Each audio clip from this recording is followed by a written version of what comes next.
영농조합법인은 이 포도농사 짓는 사람들이 구성원이 돼서 포도를 재배해서 원료를 이제 수확해 가지고 와서 가공해서 교육도 하고 또 제품을 만들어서 마케팅까지 모든 전 과정들을 다 하고 있는 곳이고, 또 많은 분들이 이제 또 견학이나 교육을 통해서 와인을 이제 알려고 오시는 분들이 많아요. 네. 자, 지금 다 우리 저 사모님들도 있고 이제 여성분들도 계신데, 우리 밥하는 거를 배웠죠? 아니면 그냥 옆에서 보고 내가 한 거고. 그런데 밥을 몇 도에서 어떻게 끓여서 하라고 배운 사람이 있으면 손 들어봐요. 없죠? 내가 자꾸 해보다 보니까 나만의, 내가 좋아하는 밥, 우리 가족이 좋아하는 밥을 만들 수 있는 거예요. 우리 가족이 가장 좋아하는 밥을 옆집 아줌마가 만든다. 이게 뭐 잘못되는 거 아니에요?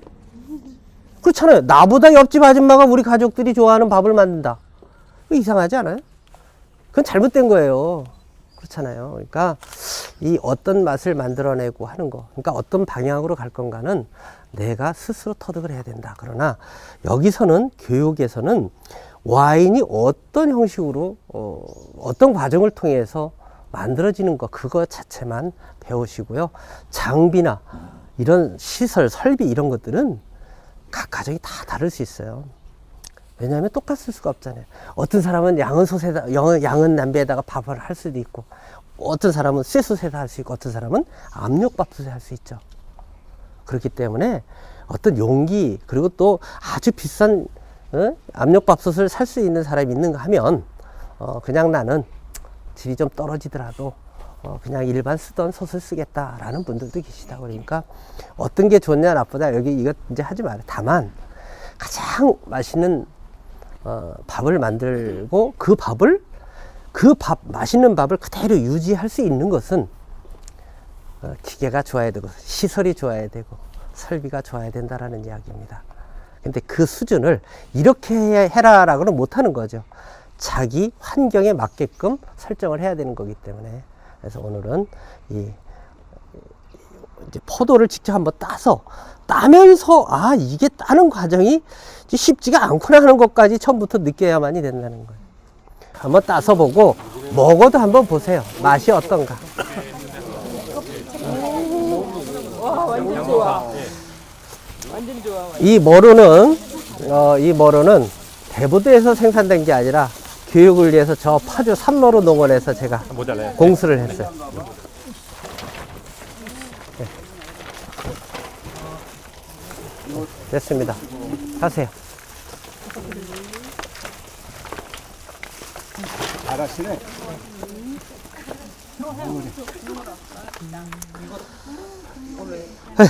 다 쓰셔도 돼요. 여기다가 예. 네, 여기 밑에서 또 하시면 돼요. 상자. 큰일 났다. 이거 옷에 닿으면은 이쪽으로 좀 더 오시든가. 네. 저 옷에 닿으면 이거 안 지워집니다. 네. 자, 몇 팀 일로 오세요. 네. 그러면은 이것도 일부 나눕시다. 기품을 꺼내기 힘들어. 네? 기품을 꺼내기 힘들어.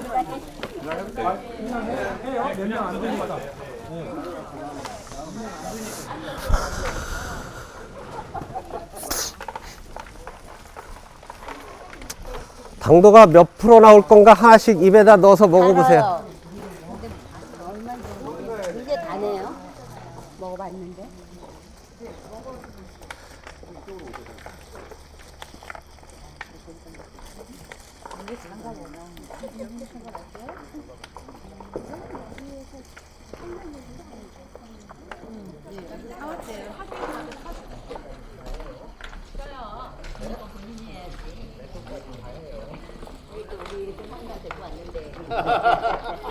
그래요? 난 충분해.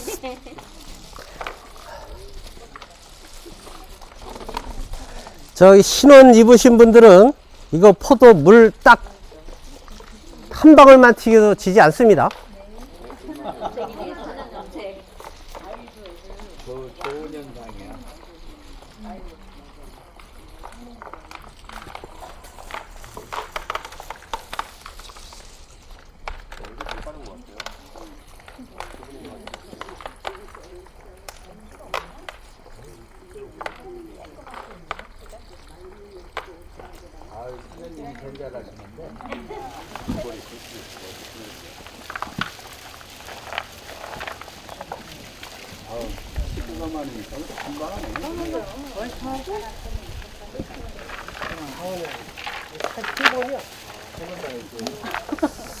자, 다 따셨으면 이렇게 좀 주물러 주세요. 뒤 껍질이 터져야 되는 거예요. 자, 그러시면 이걸 어떻게 할까? 다 됐어요. 조금만 참으면. 너무 비벼도 안 돼요. 이거는 그냥 꼭꼭꼭꼭 주물르기만 해야지. 이게 이게 뭐지? 녹즙기인가? 이런 기계에다 갈면은 안 되는 거예요. 집에서 할 때는요, 손이 안 시린데, 너무 꽉꽉 밟는다고 해서 좋은 게 아니라, 알만 살짝 펼치시는 게 가장 좋은 거예요. 네. 왜 그러냐면, 너무 누르게 되면 나중에 슬러지가 많이 생깁니다. 이 껍질이 위로 떠야 되는 거거든요. 근데 너무 갈면 어떻게 돼요? 까랑게 되겠죠? 애기 안 생기는 거예요. 이것도 지금 이제 애기 제대로 생길지 안 생길지 몰라, 지금. 생겨라. 자, 그래서 너무 비비지 마시고 이제 그만하셔도 될 것 같습니다. 맛있어져라. 네, 너무 죽처럼 하지 마세요. 반죽하지 마세요. 너무 많이 됐습니다. 이제 붐 되나요? 네, 쏟아주세요. 쪽쪽해야지. 가격이요? 저도 사본 적이 없어요.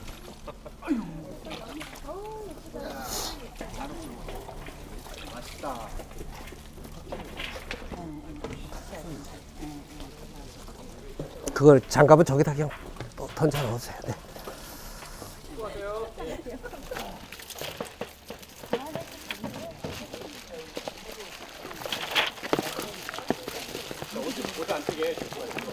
오늘 안 하신 분은 마지막에 와인 없는 거예요.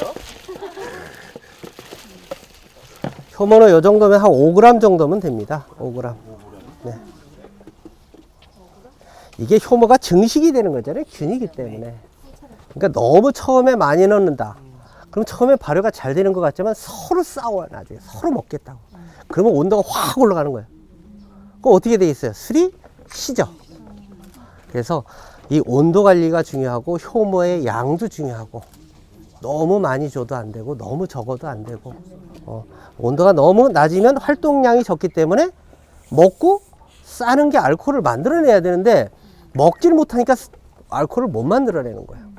그래서 발효가 너무 오래 간다 그러면 그 발효하는 과정에서 또한 이상 발효가 나타날 수 있고 잡균이 침투할 수 있고, 그래서 이 정상 발효를 시켜줘야 됩니다.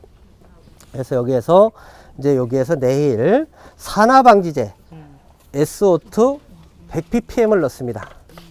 이게 원료가 안 좋을수록 처음에 한 150ppm, 아주 안 좋다 그러면 한 150ppm 정도를 넣고요.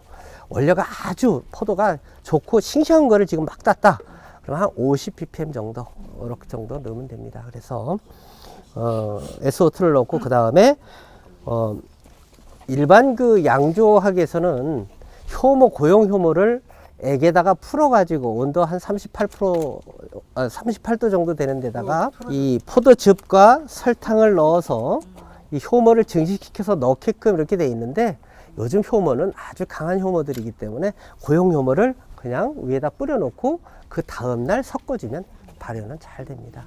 그래서 아주 아까 말씀드렸죠. 밥을 어떻게 하느냐, 김치를 어떻게 하느냐. 그러니까 똑같은 환경에서 똑같은 양념을 주고 김치를 해도 맛은 달라진다라는 거죠. 양조라는 것은 자꾸 제가 밥하는 거에 비유하고 김치하는 거에 비유하죠. 처음서부터 내가 어떤 맛을 낼 건가에 방향을 설정하는 게 가장 중요한 거예요. 많은 일반적으로 농가나 일반적으로 와인을 만든 사람은 다 술을 만들어 놓고 맛을 보고 이걸 어떤 와인이다 이렇게 자꾸 하는데, 그거는 그냥 장난삼아 하는 거게 되겠죠. 정통 와인은 내가 스위트한 와인으로 칼라는 10개 나갈 것이다. 어느 정도 칼라와 어느 정도 잔당을 남기면서 알코올은 몇 프로 나갈 것이냐. 이걸 설정해 놓고 나가는 게 진짜 양조예요. 그러니까 어떤 해에는 내가 포도 담글 때 낮에 담갔어.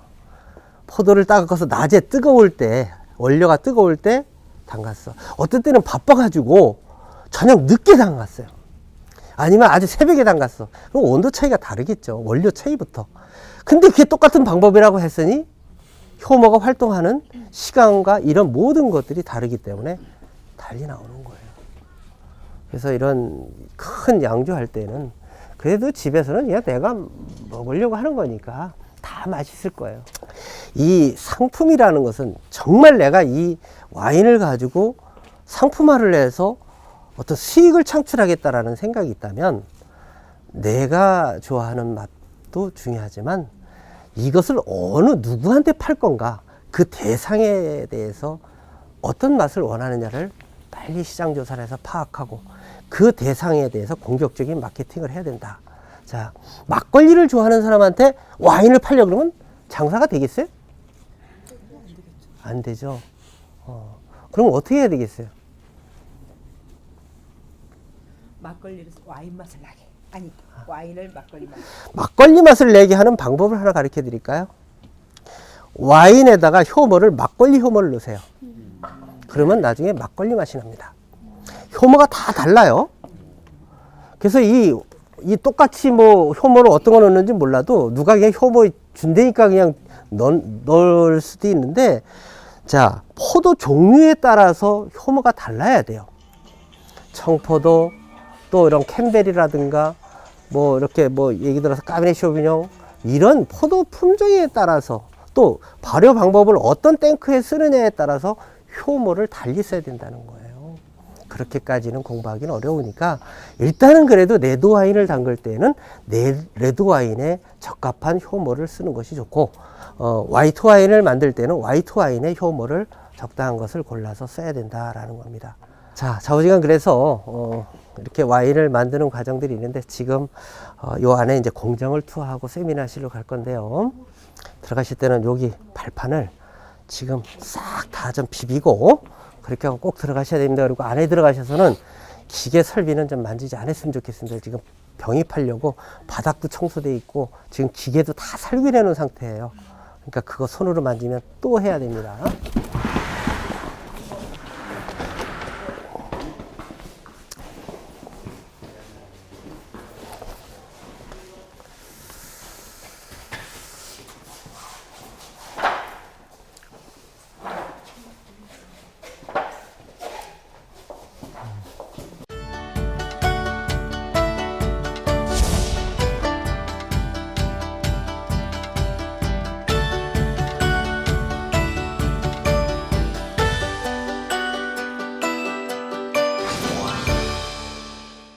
거짓말 같죠? 이렇게 안 믿으려고 그래요. 이렇게 안 믿으려고 그래요. 전 세계에서 최고로 유명한 설비라도 안 믿어요.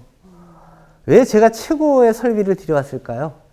이 설비 금액이면 세계 와이너리를 질 수 있는 설비의 금액들을 비싼 걸 갖고 왔어요. 제가 그랬잖아요. 밥을 맛있게 하려면 어떤 걸 좋아야 되냐. 쌀 좋은 거, 물 좋아야 되고, 그 다음에 밥솥 좋아야 되잖아요. 똑같은 원리입니다. 그래서 남들은 뭐 2억 주고 예를 들어서 와이너리를 조성했는데 나는 7천만 원 가지고도 했다? 그냥 인정하고 마세요. 자, 그럴 수도 있지만은 일단은 모든 갖출 것은 갖춰야만이 지속할 수 있고 좋은 제품을 만들 수 있다는 겁니다. 여기는 다음에 이제 우리 병입할 때는 이렇게 손으로 이렇게 눌러서 콜킹하는 거를 이제 직접 해보실 건데요. 자, 여기는 병만 집어넣으면 자동으로 병이 세척해 물이 병을 세척하고 그 다음에 주입하고 돌아가면서 콜킹하고 여기다가 캡슐 라벨까지 해서 한 번에 작업을 하는데 하루에 4명이면 5,000에서 한 7,000병 정도 병입을 할 수 있다라는 겁니다. 또 하나, 앞으로 그 이제 또 병입할 때 제가 하지만 모든 용기는 다 살균해야 돼. 지금 저 밖에 있는 그 용기들 다 살균해 놓은 거예요. 선생님도 오시기 전에 스팀으로 다 살균해 놓은 거예요. 만약에 저 용기에 초산균이 하나 붙어 있다. 어떻게 되겠어요? 첫 번째 용기를 사서 담글 때는 상관이 없어요. 그런데 두 번째 그 용기 안에 초상균이 살아남아 있다. 특히 밸브라든가 이 한 번 쓰고 포도주 전용 탱크이기 때문에 한 번 쓰고 1년 놔뒀다 또 그 다음에 담그는 거거든요. 그러면 밸브에 만약에 살균을 안 해서 초상균이 묻어있다, 남아있다. 넣자마자 어떻게 되겠어요? 식초되는 거예요. 집에서 포도주 처음에 독에서 처음에 담갔을 때 아주 맛있게 담가졌죠. 그 독에서 바가지로 퍼먹기 시작했죠. 처음엔 맛있었는데 이게 뜰 때마다 맛이 잘못돼 가는 거야. 점점 나중에 식초되죠. 왜 그러냐? 공기하고 와인이 접촉하면서 산화가 되는 거예요. 그래서 무조건 와인이 다 발효가 되고 숙성이 맛있게 됐다 그러면 무조건 PT병 같은 걸로 꽉꽉 채워서 냉장고에다 넣어 놓으시고 한 병씩 꺼내서 드시면 문제가 없는 겁니다. 무슨 얘기인지 아시죠? 근데 발효가 안 된 거를 넣었어. 어떻게 될까요? 폭탄입니다. 그래서 이게 이 가스가, 탄산가스가 팽창하기 때문에 그래요. 근데 다행히도 탄산가스는 액에 녹는 성질이 있어요. 그래서 어느 정도의 온도 컨트롤만 해주면 자체에서 녹아가면서 발효를 또 해도 상관이 없어요. 그런데 온도가 높은 상태에서 실온에다가 여름에 놔뒀다. 이 탄산가스가 녹지를 못하고 뻥 하고 터지는 거예요. 터졌어요. 그런 일이 많습니다. 그래서 그러한 그 자기들의 경험과 이런 것들을 실질적으로 이제 집에서 지금 와인을 담그려고 한다고 하셨으니까 물론 정재민 선생님도 잘하지만 저도 거기에 대해서 좀 노하우를 좀 가르쳐 드리도록 하겠습니다. 자, 옆으로 나가시죠. 이 탱크가 이 용기가 편리해야 되는데 불편하니까 이 인력이 많이 들어가는 거예요. 그러니까 그걸 만들지 말라는 거지. 자, 이것 보세요. 이거는 아까 우리가 포도를 집어넣은 탱크는 밑에 슬러지 빼는 게 없죠.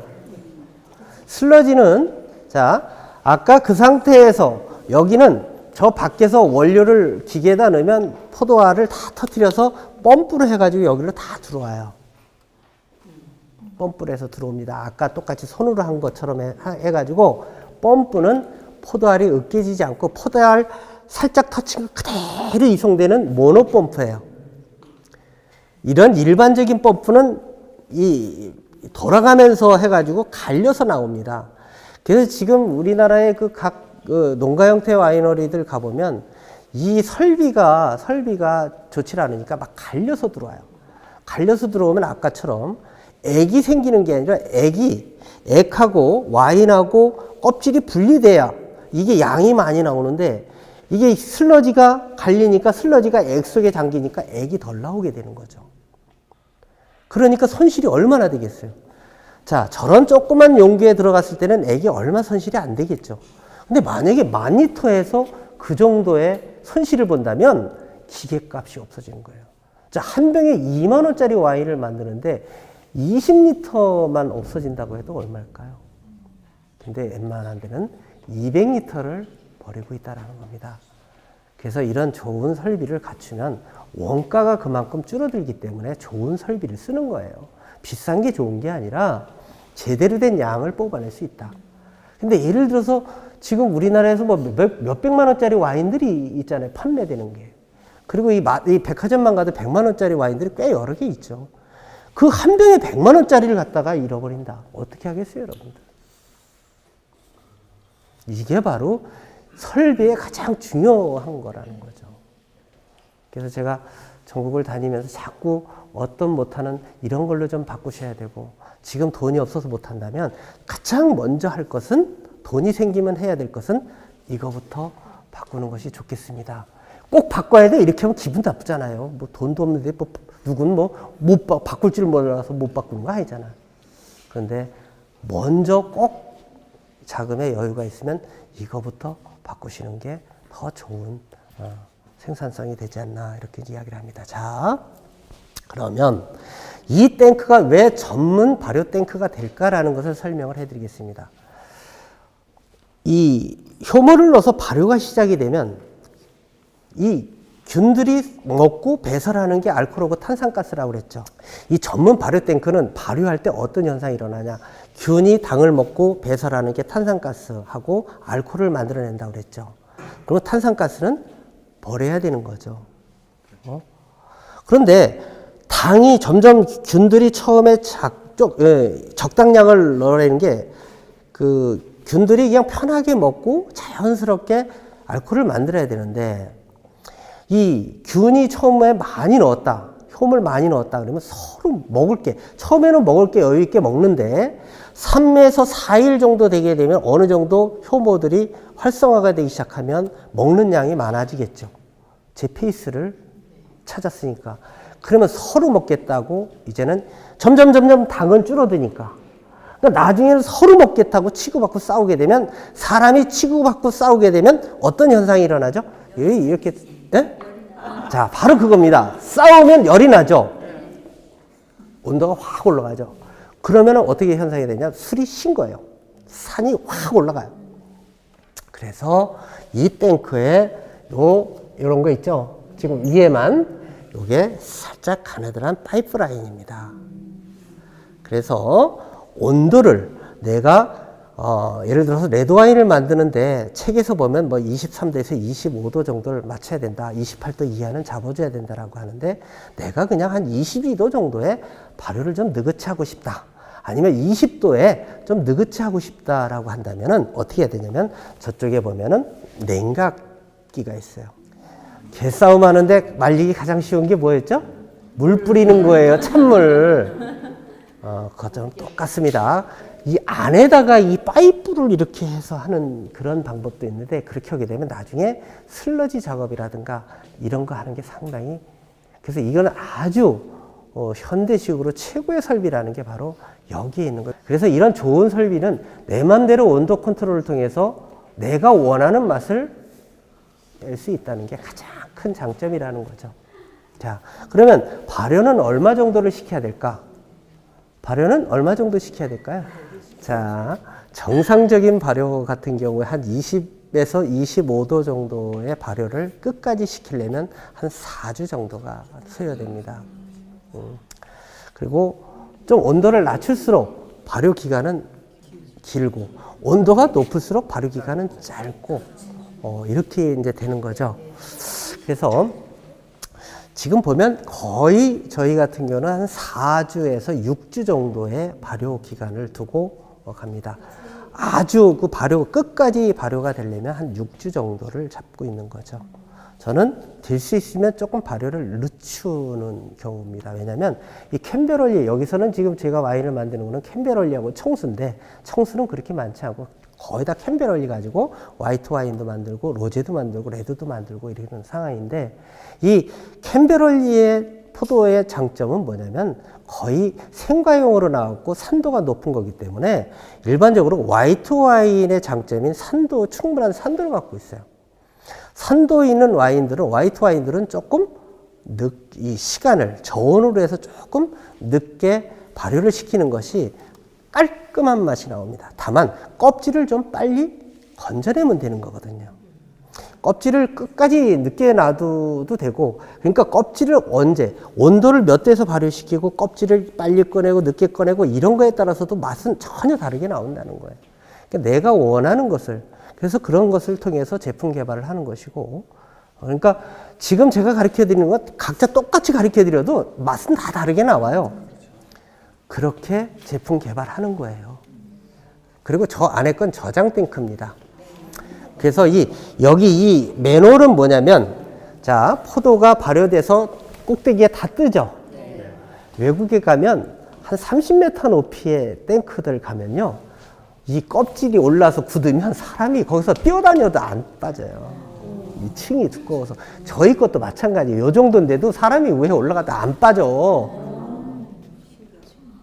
그래서 그걸 어떻게 퍼내요? 그러면은 밑에서 이 밑에 중간 밸브가 두 개 있는 것은 뭐냐면 여기서 빼면 C까지 막 나오죠. 밑에 C는 깔아앉으니까. 그래서 이 중간 밸브를 열어서 액을 옆에 탱크로 이송하면 쭉 그 껍질의 무게에 의해서 자체적으로 눌려서 액이 짜지면서 돼요. 그러면 나중에 충분한 시간을 두고 이제 이제 여기서 바로 나오는 액은 그대로 와인으로 가는 거고, 여기서 마지막에 끝까지 이제 나오는 것들은 그건 공기하고 접촉을 많이 했기 때문에 따로 보관해서 발효해가지고 증류하는 그런 쪽으로 나가는 겁니다. 그러면 다 하면 이걸 뚜껑을 열고 삽으로 이제 껍질을 퍼내는 그런. 그러니까 여기서 보면 이게 이렇게 이제 평이 아니에요. 이렇게 돼 있어요. 그래서 이렇게 이제 내려오게 하는 발효 탱크 방법이고, 저 탱크는 이렇게 돼 있어요. 그래서 액이 다 빠지게 이렇게 탱크마다 용도가 다르다. 이런 거고요. 이 탱크의 용량은, 그래서 이거는 뭐냐? 이거는 뭐냐면 가스를 빼내는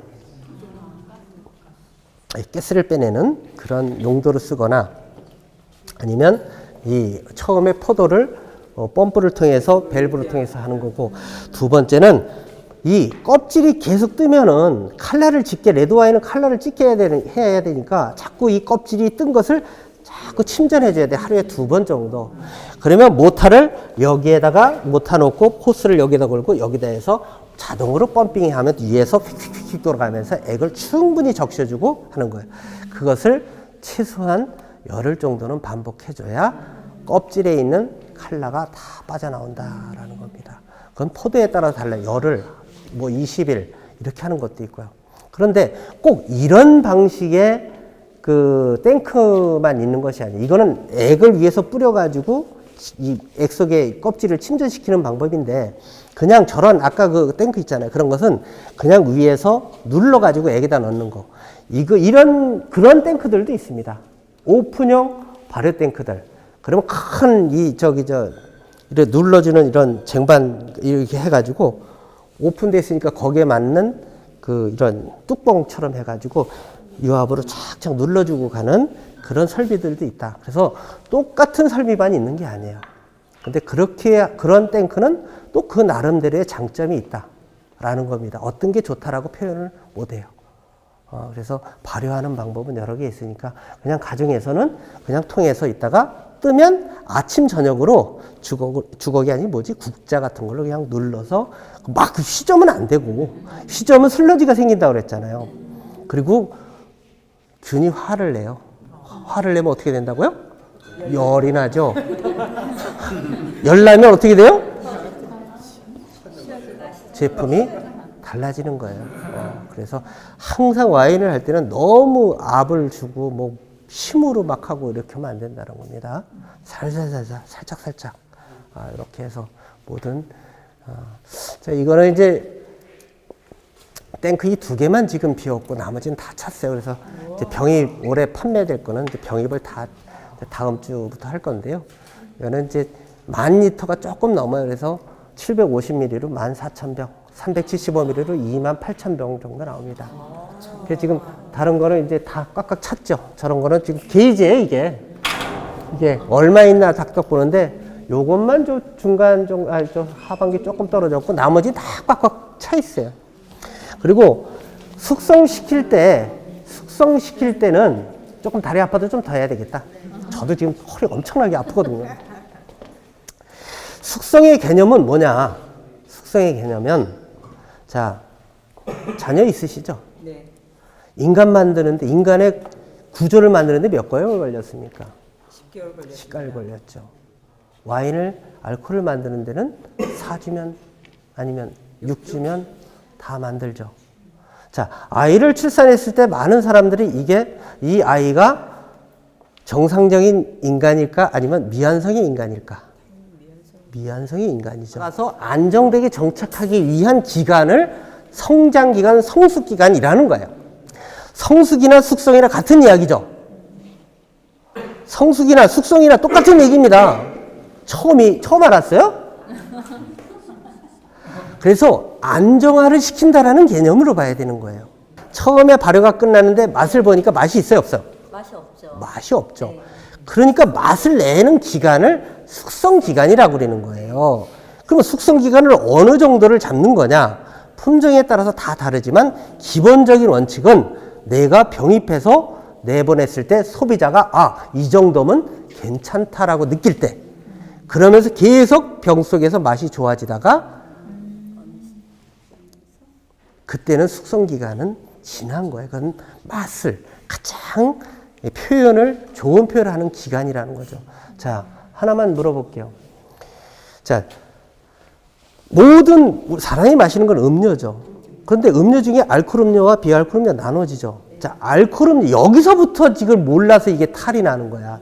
여기서 한 단계만 더 알면은 우리가 이 술에 대해서 잘 보관이나 어떤 술이 왜 이렇게 이야기하는 건지를 아는데 요거까지만 알고 나머지는 몰라. 자, 나머지는 뭐냐? 알코올 음료에서도 살아있냐 죽어있냐를 알아야 된다는 거예요. 자, 죽어있는 술 대표적인 게 뭐예요? 소주. 좋아하나 봐. 바로 나와. 어? 자, 증류주, 소주, 꼬량주, 위스키, 브랜디 다 죽어있는 거예요. 그럼 살아있는 거 대표적인 게 뭐야? 어? 네, 막걸리, 맥주, 또 와인, 청주. 살아있다는 건 뭐예요? 살아있다는 거는 어른이 되다가 어른이 되고 성숙하는 과정이 있고 성장하는 과정이 있다가 그래도 어느 정점에 오르게 되면 내리막길을 타는 거예요. 사람은 나이가 먹어가면은 어느 최고의 삶의 정점을 찍다가 내리막길을 타는 겁니다. 만약에 지금 60을 먹었다. 그러면 앞으로 60년 후에는 내가 어떻게 표현이 될까? 나라는 사람을. 사람으로 할까? 다리 풀려서 내가 내 스스로 움직이지 못할 때는 이미 나의 생명은 끝났다고 봐야 되겠죠. 자, 와인은 뭐예요? 와인도 살아있다고 그랬죠. 그러면 술이 돼서 맛이 좋아지는, 맛이 어느 정도 내는 기간은 숙성기간. 그래서 병입해서 그 다음부터는 맛이 계속 좋아지다가 어느 시점에선 이제는 떨어지기 시작하는 시간이 있단 말이에요. 근데 우리나라 사람은 와인은 다 오래되면 좋다고 생각을 해요. 이게 함정인 거예요. 그래서 외국에서 20만 원짜리 아니면 자녀들이 갖다가 고급 와인입니다 가지고 사다 주면 그걸 어디다나 위스키하고 진열장에다가 놓고 야, 이거 우리 아들이 외국에 가서 이거 200만 원짜리래. 위스키는 죽어있는 술은 100년, 1000년을 놔도 상관이 없습니다. 살아있다는 것은 그만큼 변화. 근데 와인이 가장 빨리 변하고 늙는 게 뭐냐? 산화가 되는 게 온도가 높을수록 된다. 그럼 이미 집에 있는 와인들은 진열장에 놓은 거는 작년에 샀으면 다 뭐예요? 꽝이야. 와인은 그렇습니다. 막걸리는 열흘도 못 가잖아요. 그냥 고온에서는. 근데 잘못 전달하고 또 때로는 잘못 전달을 이해를 한 거예요. 유럽 사람들, 외국 사람들은 숙성 기간이 오래되면 좋다라는 뭐 해요. 근데 그 기간을 이야기하는 것은 3년에서 5년을 이야기하는 건데 우리는 50년, 100년을 생각하고 있다는 거야. 그렇기 때문에 어떤 사람은 뭐 기둥 밑에다가 파묻어 가지고 뭐 집을 재건축할 때 먹는 데나 뭐 어쩐 데나 그렇게 되는 거예요. 그래서 항상 앞으로 와인을 접하시고 공부하시면서 많이 마실 텐데 여름 이제 철 들어와죠. 그럼 무조건 와인을 사면 냉장고에다 넣어서 보관하다가 꺼내서 드시기 바랍니다. 그리고 저 와인을 사는데 누군 70% 세일하는 거 살 줄 몰라서 안 사는 줄 알아? 70%, 50% 세일한다는 것은 그만큼 생명이 짧다는 거야. 세일을 많이 하면 할수록 기간이 얼마 안 남았다는 거야, 생명이. 그리고 한 병 사면 하나 더? 그 똑같은 거는 똑같이 생명이 없어. 근데 어떤 거를 하나 고급 와인을 사면 뭘 하나 주겠다. 우리 선생님들은 어떤 거부터 먹어요? 하나 더 주는 걸 먼저 먹어요. 내가 산 걸 먼저 먹어요. 그냥 주는 걸 먼저 먹어요? 어떤 사람은 그 내가 진짜 비싸게 주고 산 걸 먼저 먹고 나서 술이 부족해. 그래서 야, 이거 먹자 했는데 이거 뭐예요? 끝맛이 완전히 간 거지. 그래서 이런 요령인 거예요. 요령. 그래서 이제 그런 그 세일한다고 해서 다 좋은 건 아니다. 이런 것만 오늘 알고 가셔도 오늘 수업료 값 다 하신 것 같아요. 자, 이제 올라가시죠.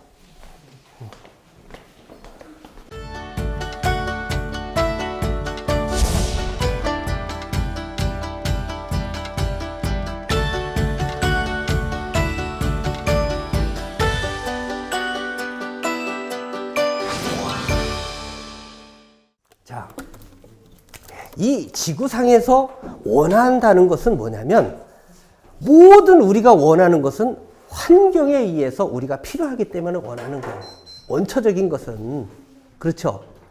우리가 이 필요로 하지 않은 것은 원하지도 않고 만들지도 않고 만들려고 하지도 않고 접하지도 않고 만들어놔도 가지도 않아요.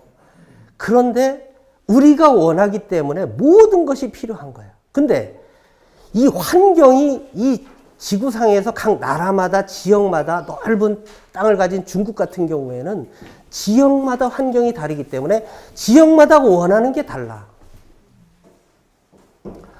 와인은 왜 유럽 사람들이 와인을 찾느냐라는 거. 거기에서부터 우리나라에서는 과연 와인을 어떤 식으로 접목을 시켜야 되는 거를 알아야 뭔 장사가 되든 말든 하지. 자, 와인을 왜 먹어요, 유럽 사람들은? 물 때문에. 물이 어떻기 때문에? 석회수기 때문에 아, 예를 들어 차문화가 발달한다고 하면 그 물이 좋지 않기 때문에 발달한 걸로 알고 있습니다. 그래서 그 또한 그 물의 영향도 있지 않을까 싶습니다. 맞아요. 정답이에요. 유럽의 대부분의 지역은 석회암으로 되어 있다고 그러죠. 그래서 이 건축을 그들은 석회암을 캐내가지고 이렇게 쌓는 그런 건축을 해서 수천 년이 가도 석회가 떨어지지가 않는 거예요. 그러니까 몇천 년의 건물이 지나도 변함이 없이 우리나라 콘크리트 하면 40년, 50년 되면 다시 재건축해야 돼요. 콘크리트부터 수천 배가 강한 게 석회암, 석회라는 거죠. 자, 석회암으로 대부분 되어 있는 지역에서 흐르는 물이나 지하수, 옛날에 우물물을 먹었을 때는 그들이 어떤 물? 석회수, 뿌연 석회수. 그 물이 없어서도 중동에서는 그것도 조차 없어서 쩔쩔맸던 그런 시대. 자, 중동에서 이 와인이 가장 필요로 하고 가장 중요하게 여기는 게 바로 그 점이라는 거예요. 중동에서는 물이 없잖아요. 아무리 파도 없고. 그러면 물을 만들어 먹을 수 있는 이 지구상의 최고의 과일이 뭐예요? 이 지구상에서 최고의 나무는 포도나무를 한 이유가 바로 이 열매를, 포도의 열매는 사람한테 유익하고 물을 만들어 먹을 수 있는 게 바로 포도기 때문에 그런 거예요. 그래서 중동에서는 이 포도를 가지고 물을 만들어 먹을 수 있다. 와인을 먹을 수 있다. 이 석회지대에 있는 석회수를 먹게 되면 가장 문제가 생기는 게 뼈를 약하게 만든다. 그래서 30살만 넘어가면 이빨이 없고 여자들 아이 낳으면 골반이 무너지고 정상적으로 건강히 살 수가 없다는 거죠. 그런데 왜 와인이 필요하냐라는 거죠. 와인의 성분은 어떤 성분이에요? 알칼리성이에요? 산성이에요? 와인은 아주 강산성의 음료예요. 석회 성분은 아주 알칼리성 음료죠. 이 알칼리성의 음료를 먹고 병이 난 것은 옛날에 몇천 년 전에, 몇백 년 전에 약이 있었어요? 없죠. 치유할 수 있는 것은 반대되는 음료를 먹어야만이 된다. 그래서 어떻게 와인을 먹다 보니까 사람들이 건강해지고 회복이 됐다라는 거예요. 그게 뭐예요? 강산성의 음료를 먹으니까 몸속에서 다시 중화를 일으켜서 건강을 유지시키게 만들었다라는 거예요. 재생을 시킨 거예요. 그래서 이 포도주는 옛날에는 성경에도 이야기하지만 약으로 먹게 했고 최고의 만찬 음료는 포도주였다라는 겁니다. 그래서 유럽 사람들은 필수 음료가 와인인 거예요. 물 대신에 마시는 겁니다. 유럽에 우리나라처럼 음식 문화가 있을까요? 전혀 다르죠? 자, 그래서 이 유럽 사회에서는 와인이 필수 음료다. 그러면 이것을 한국으로 한번 넘어와 보자고. 한국. 우리나라는 참 전 세계에서 가장 행복한 나라라고 저는 이야기를 하는데 우리는 산에 가서 먹어도 막어대고 논에 가서 샘물 나누고 잎 대고 먹어도 아직은 괜찮습니다. 시골은. 대부도만 해도 괜찮아요. 그냥 논 가운데 이렇게 있는 거 그냥 물 먹어도 상관없습니다. 크게 죽지 않아요. 건강히 살 수 있어요. 그러니까 우리나라는 옛날부터 어떤 음식 문화가 활성화됐어요? 찌개 문화. 찌개 문화가 어떻게 찌개냐? 동태찌개, 뭔 찌개, 김치찌개 다 있는데 대개 보면 맵고 짜고 담백하고 이런 거의 음식 찌개 문화이기 때문에 이 음식 문화 속에서는 가장 잘 어울리는 게 뭐예요? 소주가 깔끔한 술이, 독하고 깔끔한 술이 우리 찌개 문화에서는 잘 어울렸던 거예요.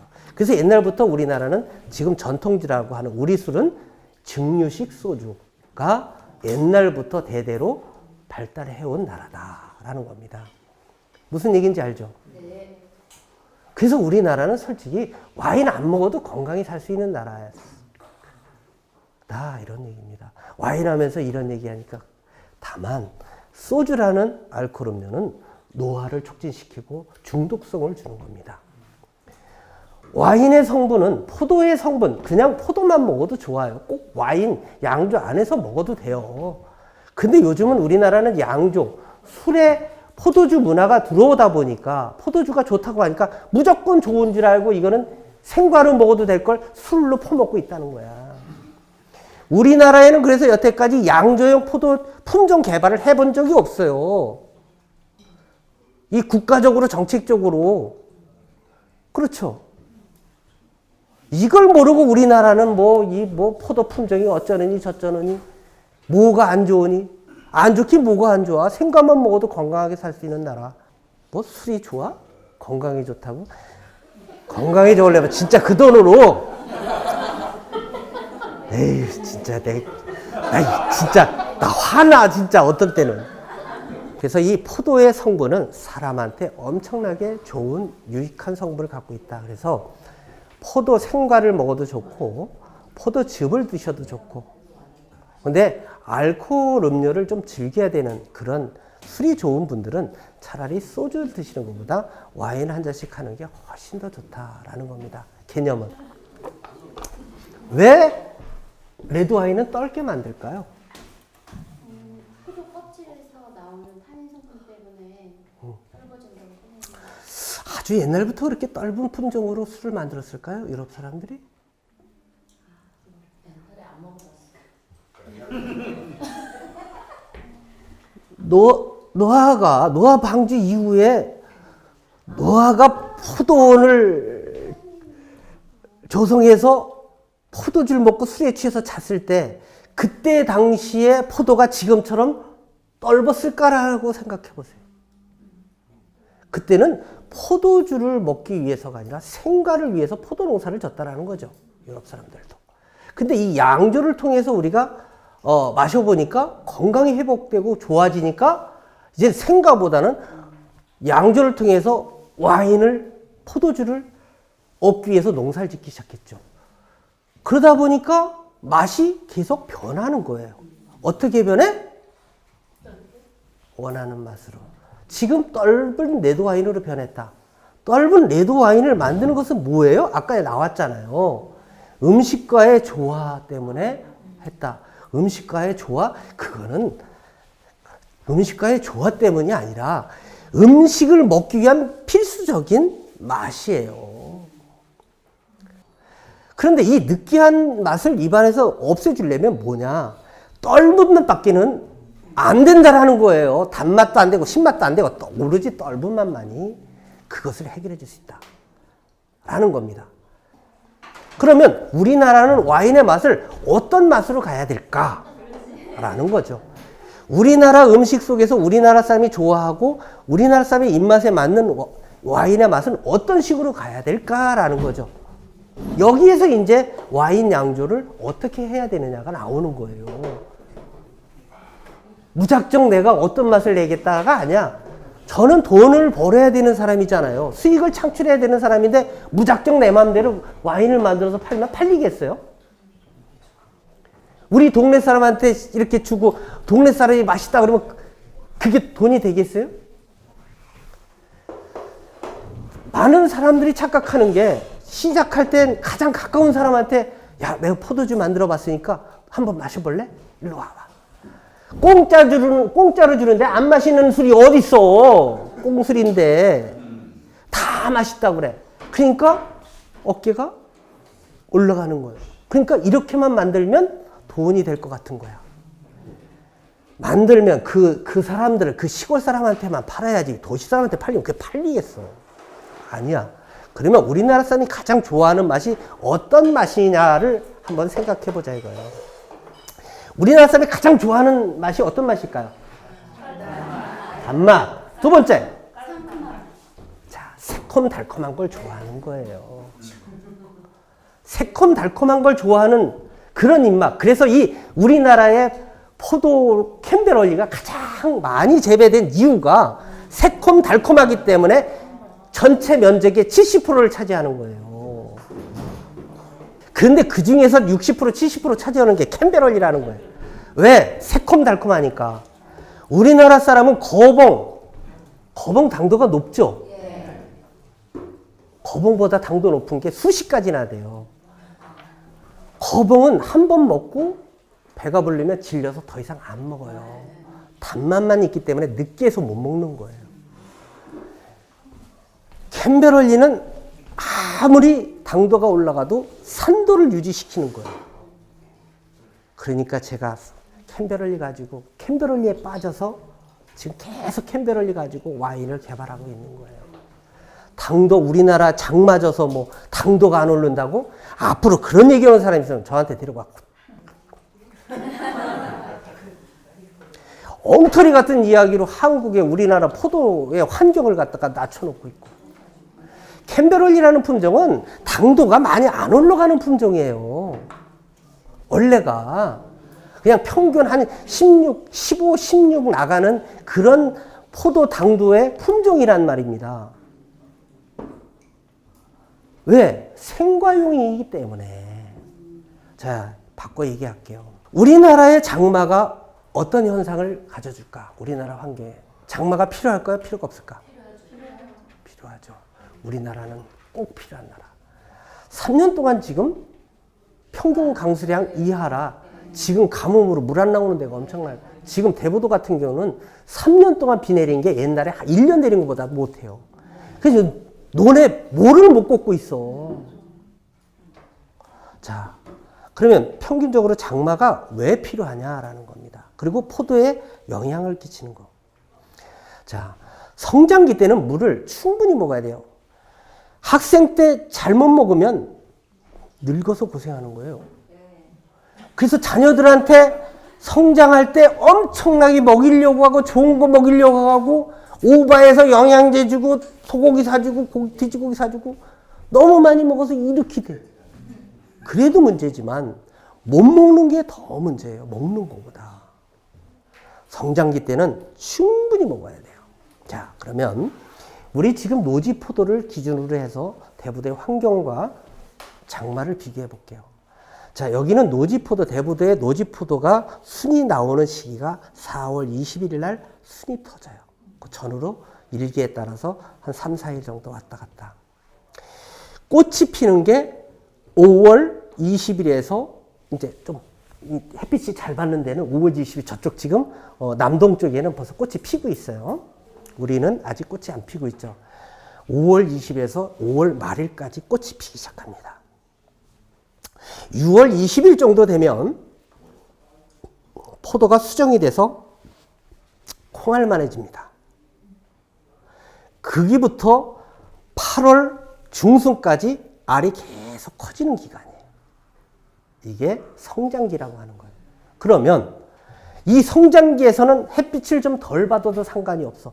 무조건 영양분만 있으면 먹고 자라는 거야. 그리고 자체 나무가 영양분을 이미 갖고 있기 때문에 그냥 커. 그냥 커요. 자, 그러면 우리나라의 장마가 중부지방이 언제부터 언제까지 와요? 6월 중순에서 7월 중순까지 거의 대부분 왔다 갔다 하죠. 그럼 이미 성장기까지, 익기 전까지, 성장기까지의 이미 장마는 다 끝난다는 거예요. 그러면 포도 당도를 좌지우지하는 게 뭐냐? 어떤 때 일조량이 많아야 되냐라는 거예요. 일조량이 많아야 되냐.